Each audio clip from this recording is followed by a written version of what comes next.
जय हिंद। कैसे हैं आप लोग? होपफुली बहुत अच्छे होंगे। कोऑर्डिनेशन कंपाउंड के अंदर जो आज हम नया सीखने वाले वो क्या है, CFT, क्रिस्टल फील्ड थ्योरी। इसके बारे में सबसे पहले हम जनरल इन्फॉर्मेशन लेंगे, फिर उसके बाद में हम डी ऑर्बिटल की स्प्लिटिंग करेंगे, CFSC देखेंगे और बहुत सारी चीज़ें इसमें होने वाली। चलिए स्टार्ट करते हैं। तो सबसे पहले है कि CFT जो है वो किसने दी थी। ठीक है, तो वो दी थी हमारी गिवन बाय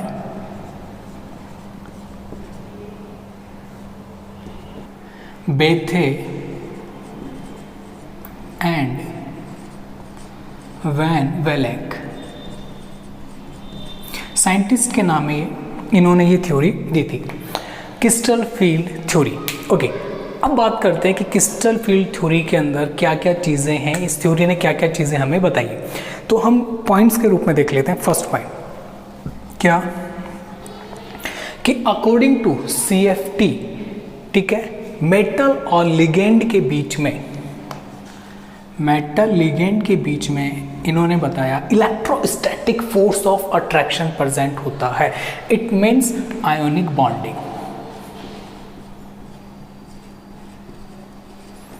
क्या बताया CFT ने कि मेटल और लिगेंड के बीच में इलेक्ट्रोस्टैटिक फोर्स ऑफ अट्रैक्शन होता है, जिससे ये अटैच रहते हैं। ओके, नेक्स्ट इन्होंने बताया कि मेटल और लिगेंड के बीच में किसी भी तरह की कोई भी ओवरलैपिंग नहीं होती है, इलेक्ट्रॉन की शेयरिंग नहीं होती है। It means no covalent bonding.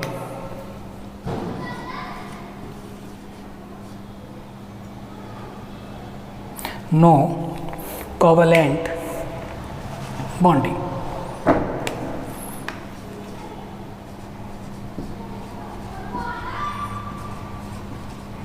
Okay,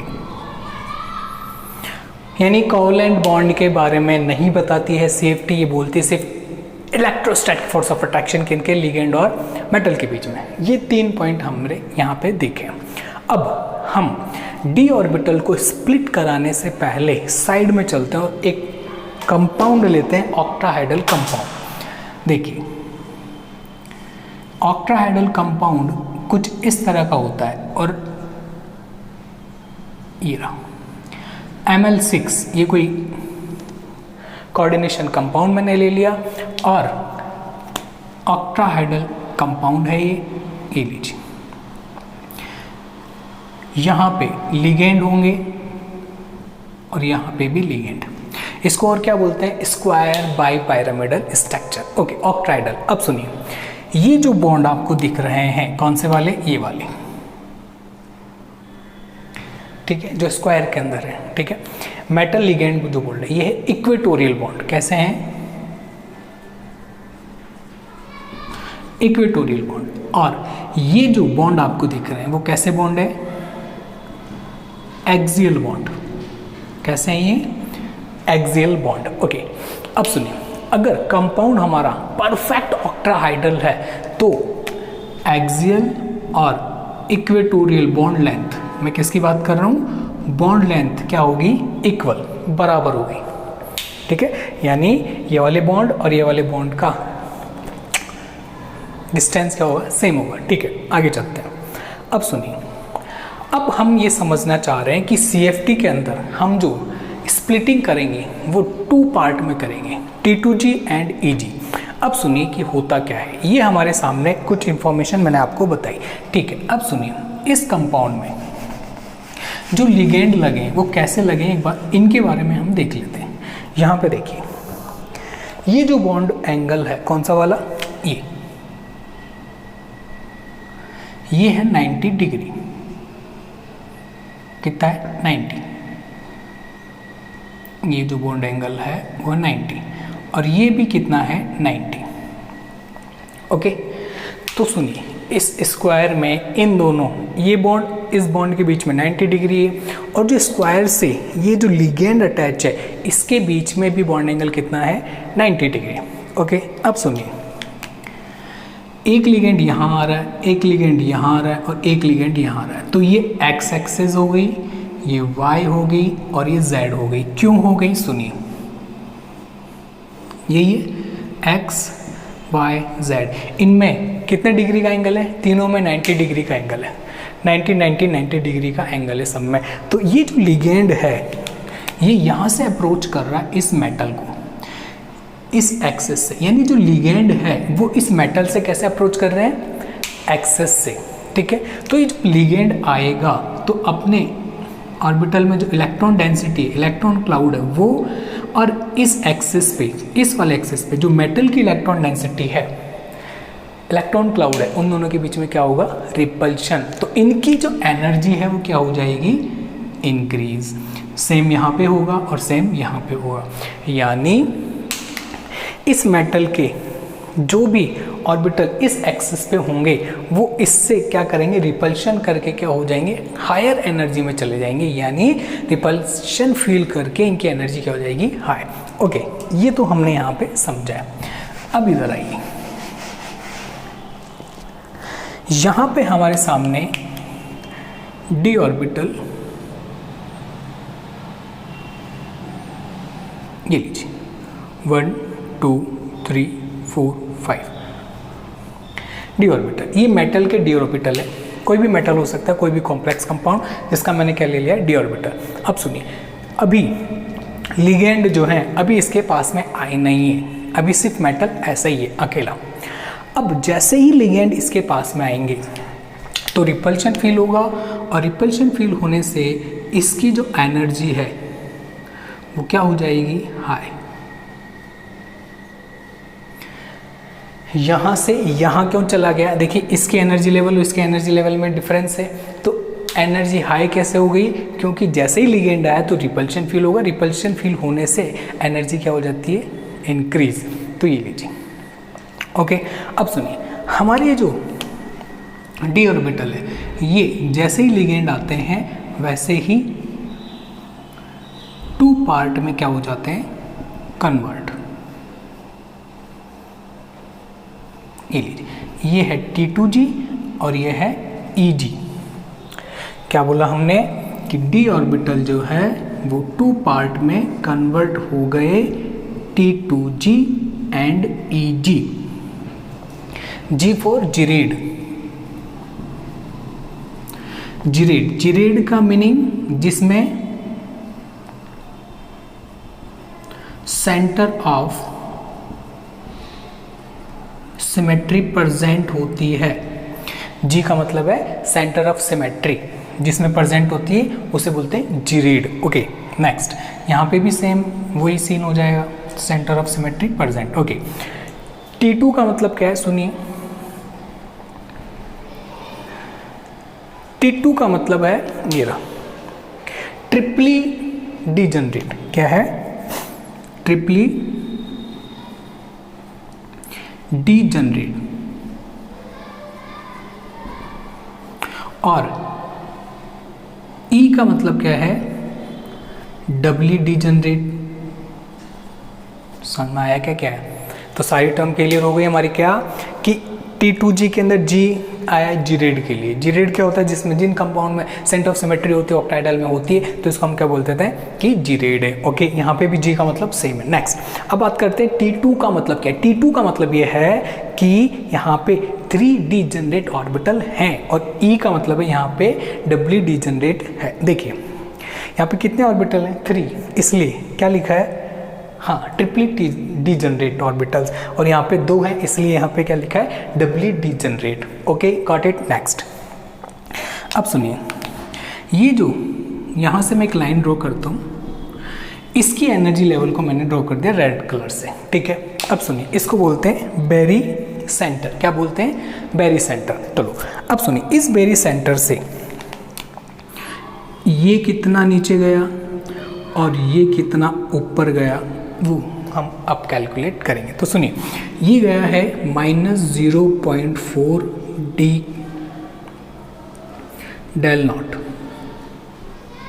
ये लीजिए, और ये गया है +0.6 डेल नॉट। अब आप बोलोगे वो तो ठीक है, लेकिन अब हम इसे लर्न कैसे करें, वो बड़ी समस्या है। कुछ भी नहीं हुआ है, देखिए यहाँ पे कितने ऑर्बिटल हैं, 3। तो देखिए -0.4 को मैं किससे इंटू करूँगा, 3 से, कितना आया, -1.2, यही आया, ठीक है, डेल नॉट। इधर आइए, ये कितना है प्लस 0.6, कितने ऑर्बिटल है 2 इंटू 2 कितना आया प्लस 1.0। जब मैं इन दोनों को टोटल करूँगा तो 0 आ जाएगा ना, यहीं आ जाएगा ये। तो बस वही बात है, तो इस चीज़ को ऐसे लर्न कर सकते हैं जैसे मैंने आपको बताया। ठीक है, ये तो बात हो गई कि हमने जब ये दो पार्ट में बाइसेक्ट होंगे हमारे ये ऑर्बिटल्स, तो नीचे वाले लोअर एनर्जी वाले क्या हो जाएंगे T2G, अपर एनर्जी वाले हो जाएंगे EG। अब सुनिए, जब लिगेंड आया इस एक्सेस से, तो इस एक्सेस पे जो प्रेजेंट हैं ऑर्बिटल्स, उनकी एनर्जी तो हाई हो जाएगी रिपल्शन के कारण। तो T2G में कौन कौन से ऑर्बिटल हैं, TXY, DYZ और DXZ। और EG में कौन कौन से हैं वो लिख लीजिए, DX2, Y2 एंड DZ2। अब सुनिए, इधर आइए, मैं एक बार इन सबको शो कर देता हूँ। ठीक है, X Y, ये लीजिए, ये क्या हो गया DXY। आगे चलते हैं, ये है DYZ और ये मैं क्या बना लेता हूँ DXZ। तो आपने एक चीज़ देखी, DXY, DYZ, DXZ, ये जो ऑर्बिटल्स हैं इनकी लॉब्स जो हैं इन एक्सिस के बीच में है। ये एक्सिस X और ये Z इनके बीच में आ रही है एक्सिस, ये लॉब यहाँ पे भी एक्सिस के बीच में, यहाँ पे भी एक्सिस के बीच में। समझ में आया क्या है?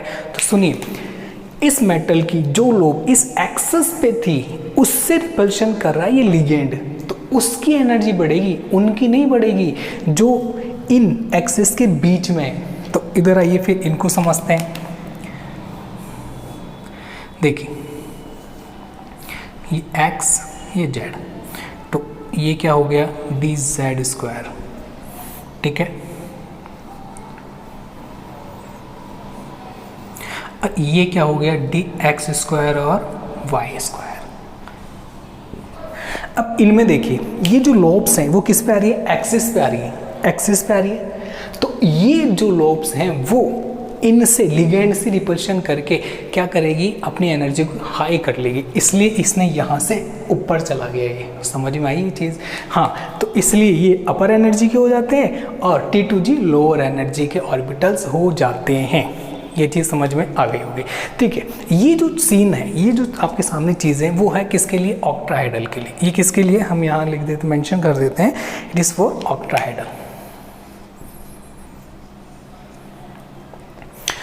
चलें आगे। ठीक है, अब देखिए, ऑक्टाहेड्रल आपने समझ लिया है, तो मैं चाहता हूँ कि जैसे टेट्रागोनल स्क्वायर प्लेनर कॉम्प्लेक्स के लिए भी आप स्प्लिटिंग सीख लें, कई बार आ जाता है। ठीक है, तो मैं इसको यहाँ से रब कर देता हूँ, हटा देता हूँ इसको। अब सुन, इसको भी हम एक बार हटा लेते हैं, जो हमारे काम की चीज़ है वही रखेंगे हम। कोवलेंट बॉन्ड नहीं होता है तो नहीं है, हटा दो इसको। अब सुनिए, ये तो आ गया ऑक्टाहाइड्रल कॉम्प्लेक्स के लिए। ठीक है, अब अगर टेट्रागोनल कॉम्प्लेक्स के लिए बोलें, किसके लिए,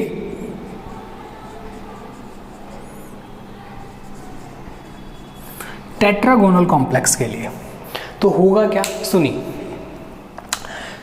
तो वो कुछ ऐसा होगा। देखिए, अब जैसे मैं इसे और अंदर यानी टेट्रागोनल के अंदर ये फर्दर 2 पार्ट में स्प्लिट हो जाएंगे, ये लीजिए, और ये 2 पार्ट में स्प्लिट हो जाएंगे। अब देखो, DXZ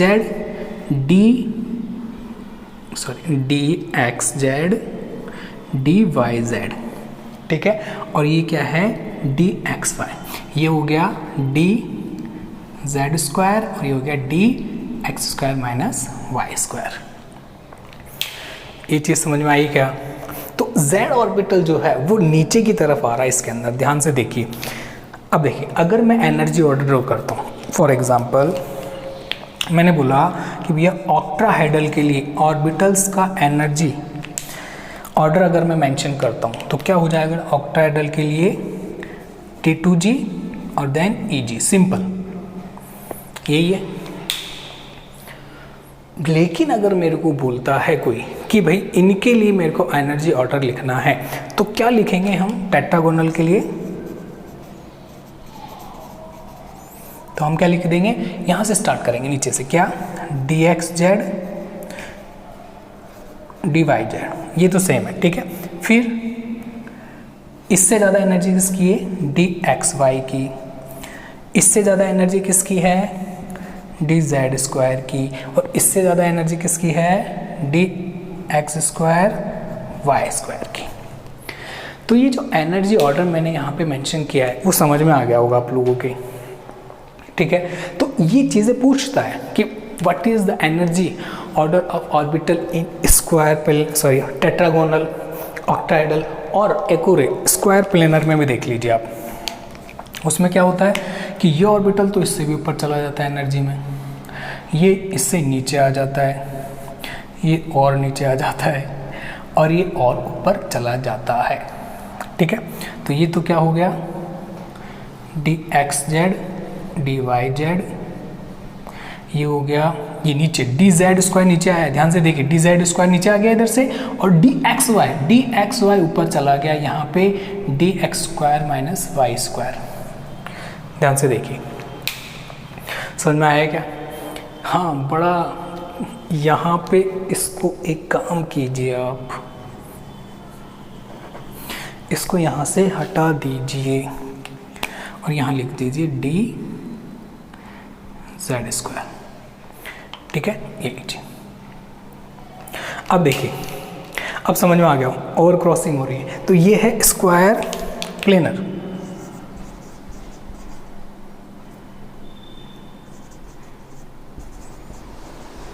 स्क्वायर प्लेनर। तो स्क्वायर प्लेनर कॉम्प्लेक्स ये रहा आपके सामने, और ये एनर्जी ऑर्डर इसका ये रहा। तो ध्यान रखिएगा, इस तरह के जो कंपाउंड हैं हमारे सामने वो बहुत इंपॉर्टेंट है, आपसे वो एनर्जी ऑर्डर पूछेगा। तो एनर्जी ऑर्डर ये रहा। तो एनर्जी ऑर्डर अगर स्क्वायर प्लेनर का मैं मेंशन करना चाहूँगा तो यहाँ पे क्या हो जाएगा, dxz is equal to dyz, इससे greater than dz square, okay. इससे ग्रेटर क्या हो जाएगा dxy, और इससे ज़्यादा क्या हो जाएगा dx स्क्वायर और y स्क्वायर, ये लीजिए, ठीक है। तो ये जो एनर्जी ऑर्डर हमारा आया है वो किसके लिए आया है, स्क्वायर प्लेनर कॉम्प्लेक्स के लिए। ट्राइगोनल के लिए हमने पहले ही यहाँ पे मेंशन कर दिया है, तो इसमें मेरे हिसाब से कोई प्रॉब्लम नहीं आनी चाहिए आपको। ये क्वेश्चन आपका एक तैयार हो गया, ठीक, ऑब्जेक्टिव क्वेश्चन आपसे पूछ सकता है। अब सुनिए और चीज़ें, अगर टेट्राहेड्रल की बात करता है तो टेट्राहेड्रल में हम C2 लगा देंगे। हम क्या करते हैं, टेट्राहेड्रल की जब बात करते हैं तो हम करते हैं T2 और E, क्या मेंशन करते हैं, T2 और E। आपको पता है कि जब हम टेट्राहेड्रल कॉम्प्लेक्स, कोई कंपाउंड है, हम टेट्राहेड्रल कॉम्प्लेक्स बनाना चाह रहे हैं तो मेटल लेंगे, मेटल से हम लिगेंड ऐड कर देंगे, यही होगा, ठीक है। लेकिन उस कंडीशन के अंदर हम T2 और E यूज़ में लेते हैं टर्म, क्यों, क्योंकि वहाँ पे सेंटर ऑफ सिमेट्री एब्सेंट रहती है, ये चीज़ें वहाँ पे नहीं रहती, एब्सेंट, ठीक है, ध्यान रखिएगा। ये छोटी छोटी चीज़ें बहुत इंपॉर्टेंट है, ध्यान रखिएगा, बहुत इंपॉर्टेंट है कि डी ऑर्बिटल जो है, हम अगर ऑक्टाहेड्रल का कर लिया, टेट्राहेड्रल का हम देखेंगे तो T2 और E फॉर्म में हम इसको रिप्रेजेंट करते हैं। और कैसे स्प्लिट होते हैं ये, तो उसको हम इधर देख लेते हैं एक बार, इधर आइए, कि टेट्राहाइड्रल अगर हमें कॉम्प्लेक्स बनाना है, बना लिया हमने, हम इसके ऑर्बिटल डी ऑर्बिटल को क्या कर रहे हैं, स्प्लिट कर रहे हैं। स्प्लिट कब होता है, जब सेंट्रल मेटल के पास में क्या आ जाता है, लिगेंड आ जाता है। देखिए ऐसे, ये सेंट्रल एटम जो है हमारा, उसका डी ऑर्बिटल, ठीक है। अभी लिगेंड इसके पास में नहीं गया, हमने लिगेंड जैसे इसके पास में, इससे जब भी अप्रोच करेगा लिगेंड, इसकी एनर्जी हाई हो जाएगी। जब भी एग्ज़ाम पास होते हमारी धक धक हो जाती तेज, वैसे ही कि लिगेंड है और एग्ज़ाम आ गए, अब तो पढ़ना पड़ेगा, अब यहाँ से ये 2 पार्ट में क्या हो सकता है, बाइसेक्ट हो जाएगा। ये लीजिए E और T2, समझ में आएगा, सारी चीज़ें वही। अब देखिए यहाँ क्या आ जाएगा, dx² y² और dz², यहाँ पे dxy dyz, got it, okay. यहाँ पे ऐसा क्यों लिखा है, क्योंकि यहाँ पे सेंटर ऑफ सिमेट्री क्या होती है, एब्सेंट होती है, ठीक है। तो हमने क्या देखा कि ये जो स्प्लिटिंग हो रही है वो क्यों हो रही है, इस डायग्राम से हमने समझा। अब हम देखेंगे क्या, CFSE। अब हम बात करते हैं CFSE की, ठीक है। क्या, CFSE बहुत इंपॉर्टेंट है, यहाँ से क्वेश्चन आता ही आता है। मोस्टली जो क्वेश्चन बनेगा वो यहीं से बनेगा। क्रिस्टल फील्ड स्टेबलाइजेशन एनर्जी, इसका फॉर्मूला है, फॉर्मूला बनाते हैं। मान लीजिए ऑक्टाइडल कॉम्प्लेक्स है, मैंने क्या करा, ये d ऑर्बिटल लिया सेंट्रल एटम का और इसको मैंने 2 पार्ट में बाइसेक्ट कर दिया, और ये जो मैंने बाइसेक्ट किया है ये ऑक्टाहेड्रल कॉम्प्लेक्स है। कौन सा है, ऑक्टाहेड्रल कॉम्प्लेक्स। तो ये तो T2G हो गया और ये हो गया EG, ओके। सुनिए अब मैं फॉर्मूला बना रहा हूँ CFSE का, देखिए आइए, नीचे वाला जो पार्ट है वो आता है 0.+0.4 डेल नॉट, यही आता है। तो मैं लिखता हूँ +0.4, ठीक है, NT2G। N का मतलब क्या है, N का मतलब है नंबर ऑफ इलेक्ट्रॉन, ठीक है, इस N का मतलब है number of electron. Next plus, ऊपर क्या था, +0.6 डेल नॉट, यही था। तो मैंने +0.6 NEG, NEG का मतलब क्या है, हाँ क्या, number of electron in EG orbital. इनमें जो भी ऑर्बिटल होगा, जितने भी इन ऑर्बिटल में जितने भी इलेक्ट्रॉन होंगे मैं N की जगह वो वैल्यू पुट कर दूंगा। नेक्स्ट प्लस डेल नॉट, ठीक है। NP का मतलब है नंबर ऑफ पेयरिंग एनर्जी, वो कैसा होता है अभी देखेंगे अपन, ठीक है। ये बन गया हमारा फॉर्मूला, ठीक है। ये तो बन गया किसके लिए, ऑक्टाहेड्रल के लिए, ऑक्टाहेड्रल के लिए। टेट्राहेड्रल के लिए तो हम यहाँ पे आते हैं, मान लीजिए हमने टेट्राहेड्रल मैनर में स्प्लिटिंग करवाई, ये लीजिए E और ये T2, तो क्या लिखूंगा इसमें टेट्राहेड्रल के लिए, देखिए पूरा उल्टा हो जाना है, तो -0.6, तो -0.6 N, ये E है तो E लिख दूंगा, प्लस 0.4 है ये प्लस का, और N T2 del T plus NP। Formula समझ में आया क्या, ओके। ये हमने बनाया, रटना नहीं है, ये चीज़ आनी चाहिए। ये तो बहुत इजी है ना, ये तो बहुत इजी, यहाँ से तो हम बना लेंगे, कोई दिक्कत ही नहीं। चलो ये हो गया हमारी CFSE। अब हम से क्वेश्चन कैसे पूछेगा उस पर चलते हैं। तो मान लीजिए अब हम यहाँ पे एक चीज़ आपको और ध्यान रखनी है, क्या, लिगेंड। कौन, कि भाई हमने जो कॉम्प्लेक्स बनाया था ML6 का, ऑक्टाहेड्रल कॉम्प्लेक्स बनाया था, इसमें जो लिगेंड है इसका नेचर कैसा होगा इस पे भी बहुत डिपेंड करेगा। तो लिगेंड जो है 2 तरह के होंगे, स्ट्रॉन्ग और वीक लिगेंड। हम लिगेंड की बात कर रहे हैं, स्ट्रॉन्ग और वीक। स्ट्रॉन्ग और वीक का मीनिंग क्या है उसके पीछे देखिए। वीक लिगेंड आपके जो हैं वो कौन कौन से मैं बता देता हूँ, आपको ध्यान रखना है हमेशा। फ्लोरीन, क्लोरीन, ब्रोमीन, आयोडीन और H2, ओके। ब्लोरीन, क्लोरीन, ब्रोमीन और H2, ये आपके क्या हैं, वीक लिगेंड, आपको हमेशा ध्यान रखना है, ठीक है। अब आगे चलते हैं, इनके अलावा जो भी लिगेंड हो जाएंगे वो सारे के सारे हो जाएंगे स्ट्रॉन्ग लिगेंड हो जाएंगे। सुनिए, जब भी स्ट्रॉन्ग लिगेंड आएगा, क्या बोल रहा हूँ, जब भी स्ट्रॉन्ग लिगेंड आएगा जो स्प्लिटिंग है वो ज़्यादा हो जाएगी। फॉर एग्जाम्पल यहाँ पे अगर मैं स्प्लिटिंग दिखाता हूँ स्ट्रॉन्ग में, ये लीजिए सेम मेटल ले रहा हूँ और ये हमारा Ag बन गया और ये T2G स्प्लिटिंग हो गई। यहाँ पे देखिए सेम एनर्जी पे ले लिया मैंने d ऑर्बिटल यहाँ से। अब देखिए ये जो एनर्जी गैप है इस एनर्जी गैप से क्या हो जाएगा, कम हो जाएगा। यानी मैं आपको ये बताना चाह रहा हूँ कि जब भी स्ट्रॉन्ग लिगेंड आएगा तो ये क्या करेगा, यहाँ पे ये जो डेल नॉट है इसकी वैल्यू ज़्यादा हो जाएगी, किससे, पेयरिंग एनर्जी से। जबकि वीक लिगेंड जब होगा उसमें ये जो डेल नॉट है ये क्या हो जाएगा, कम हो जाएगा, किससे, पेयरिंग एनर्जी से। ये चीज़ समझ में आ गई होगी। अब इसको समझिए है क्या, डेल नॉट है यहाँ से यहाँ तक का गैप, टेट्राइडल होगा तो डेल टी लिख दूंगा मैं, टी फॉर टेट्राइडल और नॉट फॉर ऑक्टाइडल। इस चीज से समझ में आ रही है, ठीक है। नेक्स्ट, अब ये है पेयरिंग एनर्जी। क्या है पेयरिंग एनर्जी को समझते हैं कुछ ऐसे। मान लीजिए मेरे पास में कोई ऐसा कॉम्प्लेक्स आया जिसका इलेक्ट्रॉनिक कॉन्फ़िगरेशन आ रहा है D3, क्या आ रहा है, D3, ठीक है, और मेरे को 3 इलेक्ट्रॉन फिल करने हैं। तो मैं कैसे करूँगा, सुनिए,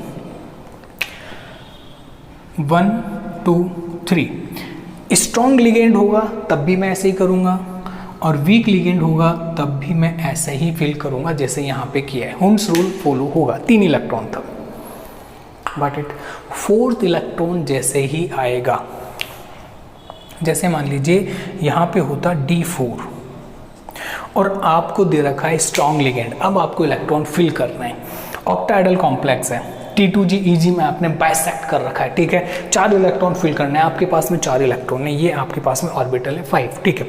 1 2 3 3 इलेक्ट्रॉन तो ऐसे ही आपको फिल करना है। लेकिन स्ट्रॉन्ग लिगेंड, चौथा लिगेंड, क्या क्या पॉसिबिलिटी सुनिए, या तो आप इसको यहाँ फिल कर दें, होम रूल जैसे बोलता है, या फिर यहाँ ना करके आप इसको यहाँ करें।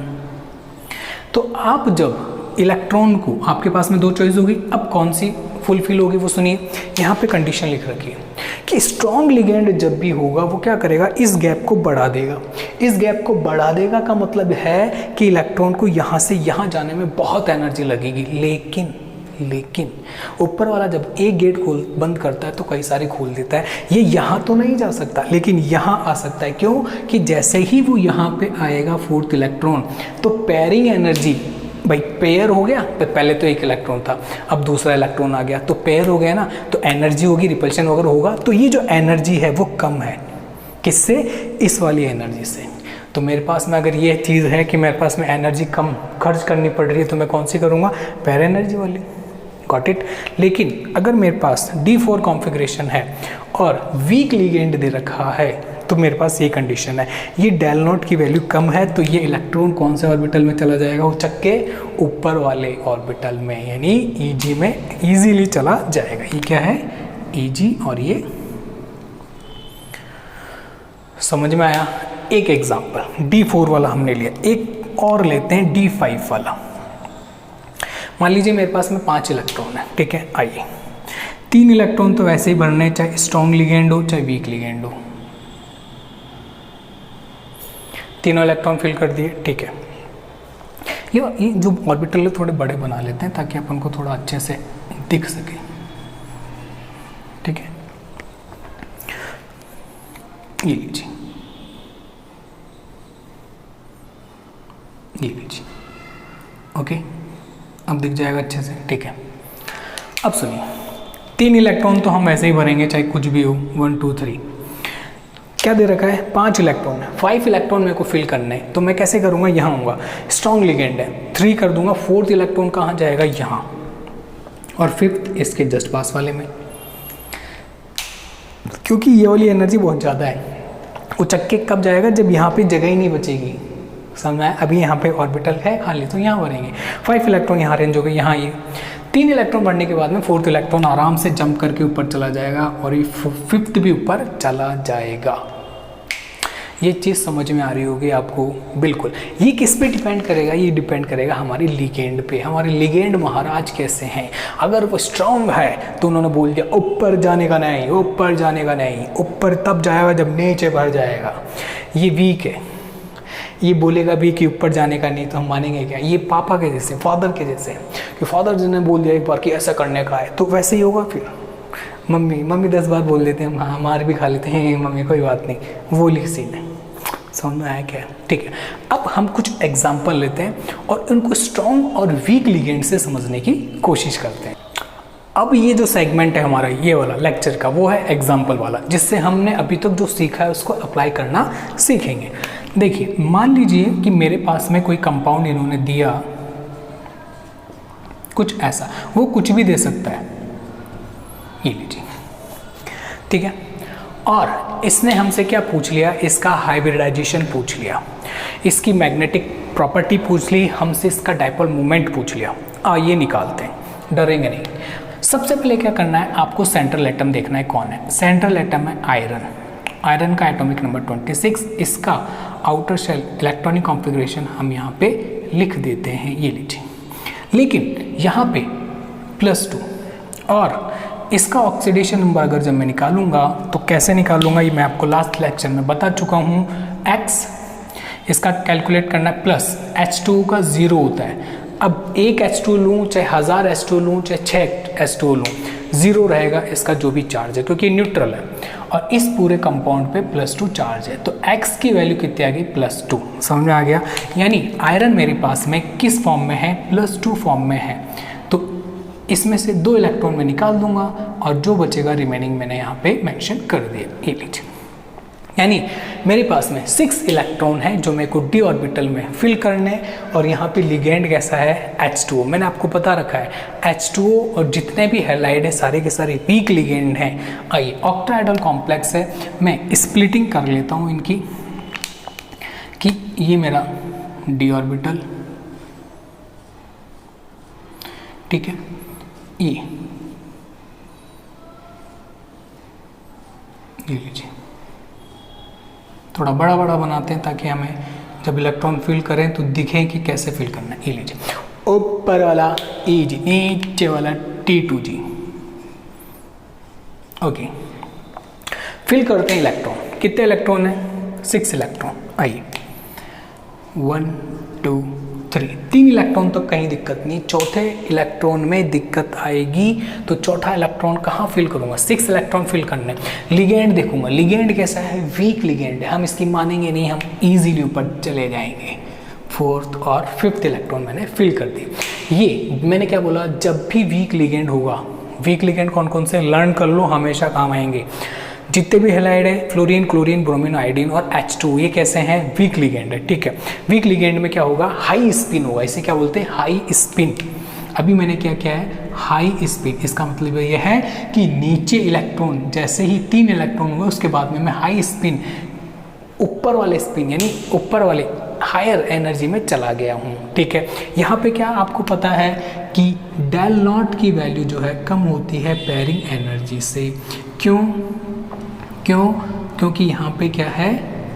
वीक लिगेंड है। समझ में आ गया? ठीक है।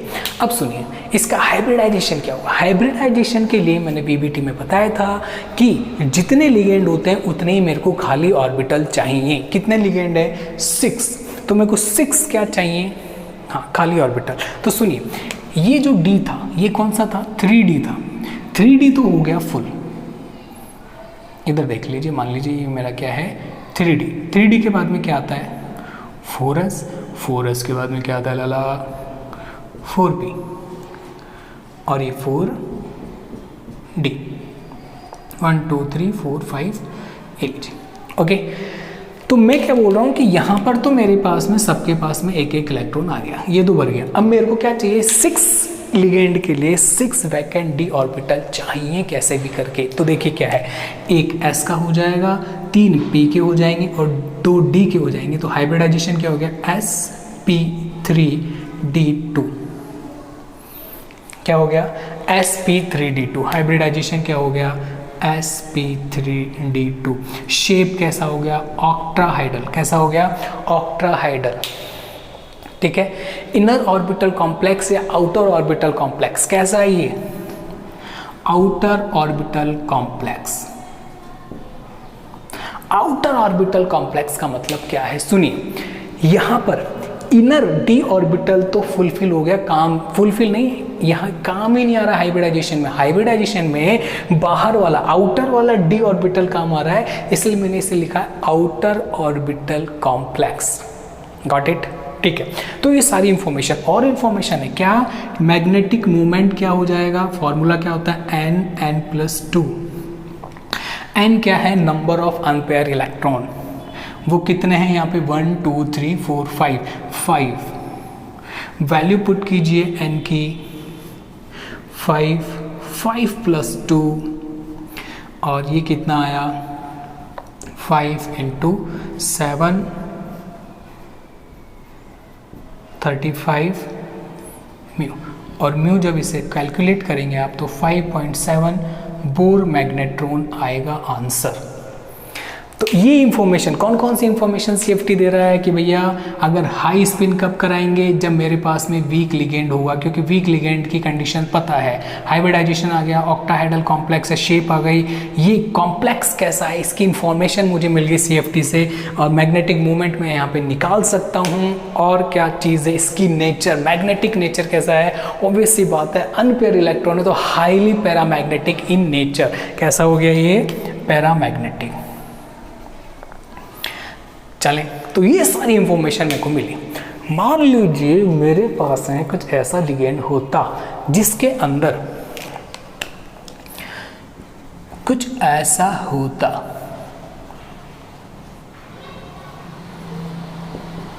ये लो, अब क्या करूंगा मैं, अब मुझे करने के लिए क्या है कि ये जो कॉम्प्लेक्स मेरे पास में आया है इसके अंदर मेरे को सेंट्रल एटम देखना है, क्योंकि सीएफटी जो बात करती है सेंट्रल एटम जो है उसके डी ऑर्बिटल की ही बात करेगी। तो आपको सेंट्रल एटम आयरन पता है 26, इसका एटॉमिक नंबर है 3d64s2 इलेक्ट्रॉनिक कॉन्फ़िगरेशन है। यहाँ पे आयरन पे +2 चार्ज है, ऑक्सीडेशन नंबर भी +2 रहेगा, क्योंकि जो अमोनिया है NH3 है ये क्या न्यूट्रल लिगेंड है, इसलिए तो यहाँ पे क्या हो जाएगा इलेक्ट्रॉनिक कॉन्फ़िगरेशन हो जाएगा कुछ इस तरह से। 2 इलेक्ट्रॉन मैंने s ऑर्बिटल से यहाँ से निकाल लिए। अब मैं क्या करूँगा, इस कॉम्प्लेक्स कैसा है ऑक्टाहेड्रल, जब भी 6 लिगेंड आएंगे आंख बंद करके ऑक्टाहेड्रल बता देना, ठीक है। हाँ, और जैसे मेरे पास ऑक्टाहेड्रल हो जाएगा, कितने इलेक्ट्रॉन फिल करने हैं 6।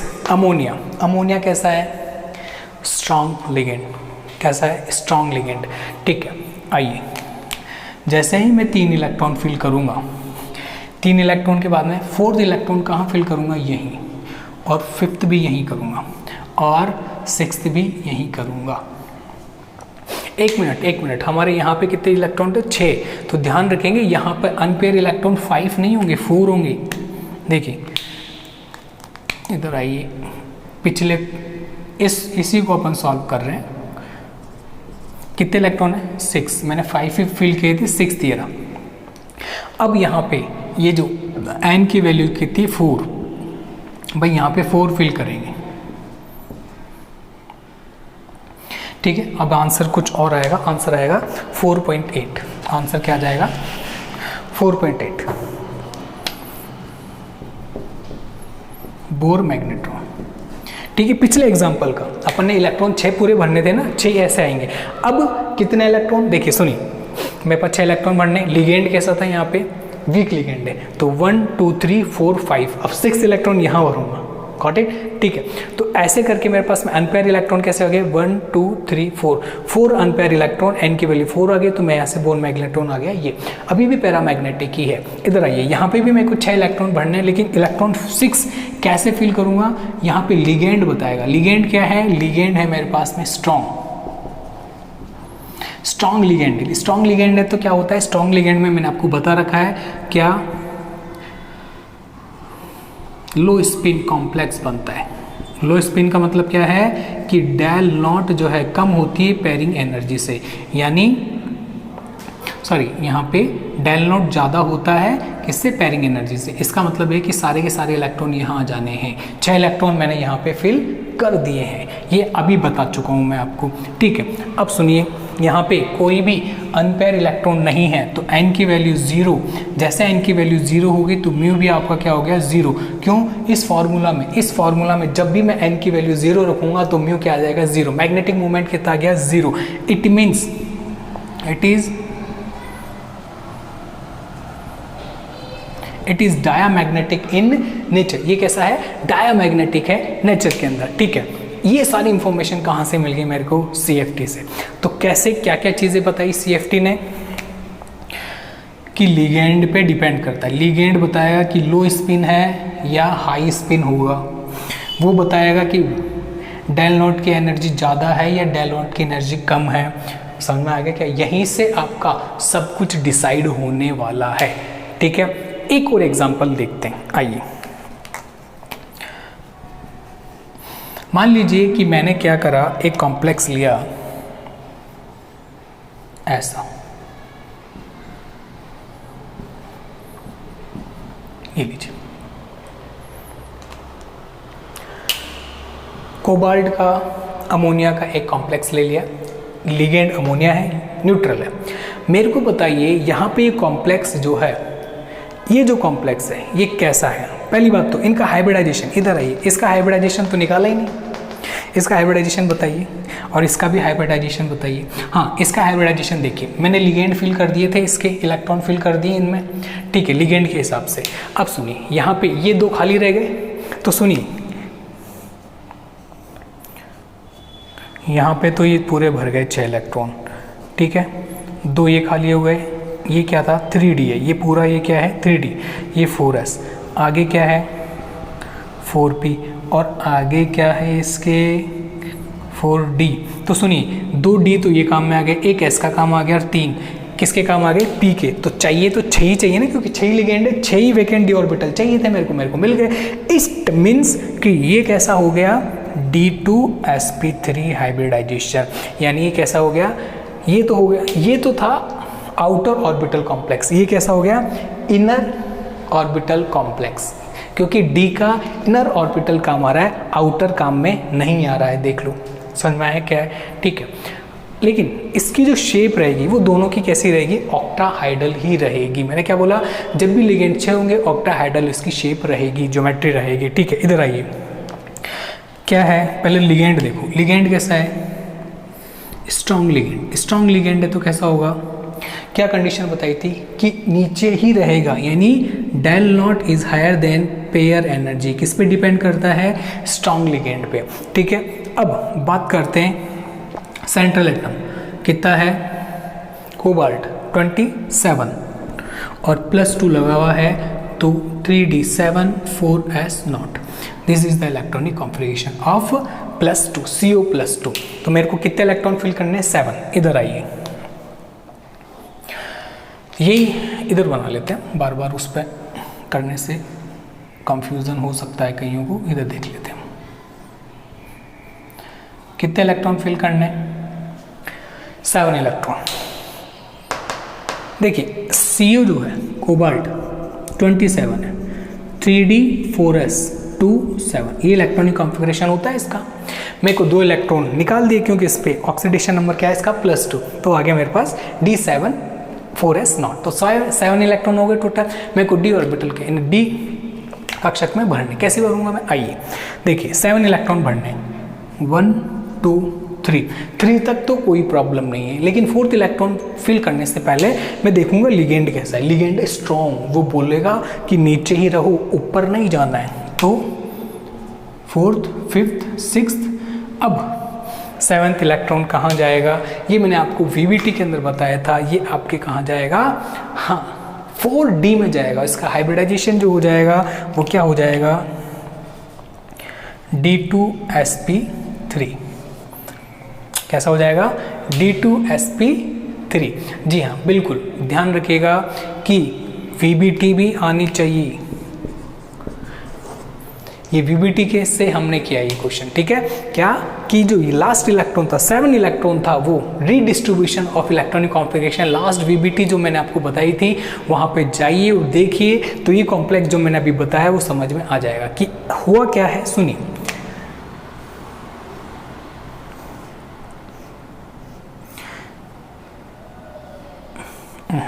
कुछ ज़्यादा ही एसिमेट्रिक हो गया। आइए देखिए, ये हमारे डी ऑर्बिटल, ठीक है, 3D। फिर आया 4s, फिर आया 4p और फिर आ गया आपके ये 4d। यही है, ठीक है। अब सुनिए हमने इलेक्ट्रॉन कैसे फिल किए, स्ट्रॉन्ग लिगेंड है, 6 इलेक्ट्रॉन तो फिल कर दिए, 1 2 3 4 5 6, 7th इलेक्ट्रॉन जो है वो कहाँ गया है, यहाँ। और इसका एक्सप्लेनेशन मैं आपको बता चुका हूँ VBT में। तो इसका हाइब्रिडाइजेशन क्या हो गया, D2sp3। शेप कैसे होगी, ज्योमेट्री कैसे हो गई इसकी हो गई ऑक्ट्राहाइड्रल हो गई, चाहे D2sp3 हो या sp3d2 हो। ये कैसा कॉम्प्लेक्स है, ये है इनर ऑर्बिटल कॉम्प्लेक्स। कैसा है, inner orbital complex. Why, because इसमें 3d ऑर्बिटल जो है वो क्या हो रहा है, हाइब्रिडाइजेशन में काम आ रहा है। अंदर का d ऑर्बिटल काम आ रहा है, ना कि बाहर का। और ये कैसा है, लो स्पिन। कैसा है, लो स्पिन ऑर्बिटल। देखिए हाई स्पिन नहीं, लो स्पिन है, ठीक है। तो ये सारी चीज़ें। अब बताइए पैरामैग्नेटिक है या डायमैग्नेटिक। एक अनपेयर इलेक्ट्रॉन है तो ये कैसा हो गया, पैरामैग्नेटिक इन नेचर। कैसा हो गया, पैरा। और म्यू क्या आएगा इसका, 1.7 बोर मैग्नेट्रॉन। ये सारी इंफॉर्मेशन CFT और VBT से कंबाइंड अब अपन बता सकते हैं। अगर सुनिए, अगर आपसे CFSC पूछता है, फॉर एग्जाम्पल यहाँ ये CFSC की बात हमने नहीं की अभी, CFSC को भी इंक्लूड करते हैं। CFSE crystal field stabilisation energy, मैंने फॉर्मूला तो लिखा दिया था आप लोगों को, ठीक है। अब यहाँ पे अप्लाई करके देखते हैं। आइए देखिए, CFSC वो आपसे पूछेगा। अब हम कैसे निकालेंगे CFSC, उसी के बारे में थोड़ा सा इंफॉर्मेशन लेते हैं। देखिए मान लीजिए ये कॉम्प्लेक्स है, सारी चीज़ें हटा देते हैं, ये लीजिए, ठीक है। और मेरे पास में ये सिस्टम है और मेरे से वो पूछ रहा है कि इस कंपाउंड का CFSC कैलकुलेट करो। मैंने देखा 6 लिगेंड, इसका मतलब है ऑक्टाहाइड्रल कॉम्प्लेक्स है। तो मैं इसको ऐसे बना देता हूँ T2G और EG में, ठीक है। नीचे वाली एनर्जी होती है 0.4 माइनस में डेल नॉट, ऊपर वाली एनर्जी होती है 0 प्लस 0.6 डेल नॉट, यही होती है, ठीक है। CFSC का फॉर्मूला क्या था, आइए मैंने आपको बताया था कि कैसे लिखते हैं। Minus 0.4 N T2G plus 0.6 N EG और ये डेल नॉट है प्लस NP यानी पेयरिंग एनर्जी। अब सुनिए, यहाँ तक तो कर लोगे, यहाँ तक कोई प्रॉब्लम नहीं है। अप्लाई कैसे करना उसको सुनिए। मेरे पास में कितने इलेक्ट्रॉन है, सुनिए। Fe+2 कितने इलेक्ट्रॉन है, 3d6 4s2 सॉरी 0 +2 है ना, तो 2 इलेक्ट्रॉन मैंने यहाँ से रिमूव कर दिए। 6 इलेक्ट्रॉन फिल करने, आइए फिल कीजिए। लिगेंड कैसा है, वीक, 1 2 3 4 5 6, ओके। अब सुनिए, ये जो फॉर्मूला आपके सामने है, ये जो फॉर्मूला आपके सामने है, इसके अंदर आप देखिए क्या है, CFSC is equal to -0.4 into कितने इलेक्ट्रॉन है इसमें, T2G में कितने इलेक्ट्रॉन है, 1 2 3 4 इलेक्ट्रॉन प्लस 0.6 इंटू EG में कितने इलेक्ट्रॉन है, 2, ओके। ये आ गया डेल नॉट। और ये पेयरिंग एनर्जी, N मतलब NP का मतलब है नंबर ऑफ पेयरिंग एनर्जी, यानी कितने पेयर इलेक्ट्रॉन प्रेजेंट है हमारे पास में। तो हमारे पास में एक ही पेयर प्रेजेंट है, तो मैं क्या लिख दूंगा, 1p, 1 pairing energy. Got it, okay. इधर आइए, CFSC क्या निकला, -1.6 plus 1.2 del not plus 1p। CFSC is equal to क्या हो जाएगा, देखिए सॉल्व कीजिए, तो -0.4 del not plus 1p, this is the answer. ये CFSC निकले किसकी, इस कंपाउंड की, इसके जस्ट सामने। अब जैसे ये जो कंपाउंड था, इसकी CFSC भी हम इसके जस्ट सामने कैलकुलेट करते हैं। ये बाकी की चीज़ें हम यहाँ पे रिमूव कर देते हैं, ये लीजिए हटा दिया, ठीक है। CFSC निकालनी है। देखिए निकालने के लिए सबसे पहले देखिए कंपाउंड कैसा है, ऑक्टाहाइड्रल, ठीक है। यानी मैं ऐसे स्प्लिटिंग करके ऑर्बिटल्स मेंशन कर लूँगा ऐसे, ठीक है। आयरन +2 फॉर्म में है, इसका मतलब 3d 4s, तो यहाँ 0 इलेक्ट्रॉन, यहाँ पे 6 इलेक्ट्रॉन, क्यों है समझ में आ गया होगा, सेम ऊपर वाले के जैसे, ठीक है। लेकिन मेरे पास यहाँ पे लिगेंड कैसा है, स्ट्रॉन्ग लिगेंड। स्ट्रॉन्ग लिगेंड इसका मतलब है कि जब मैं इलेक्ट्रॉन फिल करूँगा तो कैसे फिल करूँगा, देखिए 6 इलेक्ट्रॉन फिल करने, 1 2 3 4 5 6, सारे के सारे नीचे आ जाएंगे। लो स्पिन, क्या है, लो स्पिन, ठीक है। अब बात करते हैं CFSC की। ऊपर क्यों नहीं गया ये मैंने पहले ही डिस्कस कर लिया है। CFSC नीचे वाला -0.4, ऊपर वाला 0.6 प्लस का, तो ठीक है 0.4 इंटू कितने इलेक्ट्रॉन है 6, ठीक है, ये माइनस का, प्लस 0.4 कितने इलेक्ट्रॉन है 0, ठीक है, और डेल नॉट है ये, और साथ में NP पेयरिंग एनर्जी वो देखेंगे अभी। CFSC कितनी आई ये बताइए, -2.4, ये 0 हो ही गया, ठीक है, डेल नॉट कितना आ गया, ये आ गया, और NP कितना है, pairing energy 3p, pairing energy आ गई 3। तो ये हमने क्या निकाल लिया, CFSC निकाल ली इस कंपाउंड के लिए। इधर आइए जल्दी से, इसका भी हम CFSC निकाल लेते हैं, इस कंपाउंड का CFSC निकालते हैं, ठीक है। जैसे हमने इसका निकाला वैसे हम इसका भी निकाल लेंगे, समझ में आया क्या है। तो CFSC कैसे निकालना है ये आपको स्ट्रॉन्ग और वीक लिगेंड से पता चल गया होगा, ठीक है। बाहर बादल हो चुके हैं इसलिए अंधेरा हो चुका है, ठीक है। तो ये था all about CFT and CFSC, hopefully समझ में आया होगा, ठीक है। अपना ध्यान रखिए, हंसते रहिए, मुस्कुराते रहिए, जय हिंद।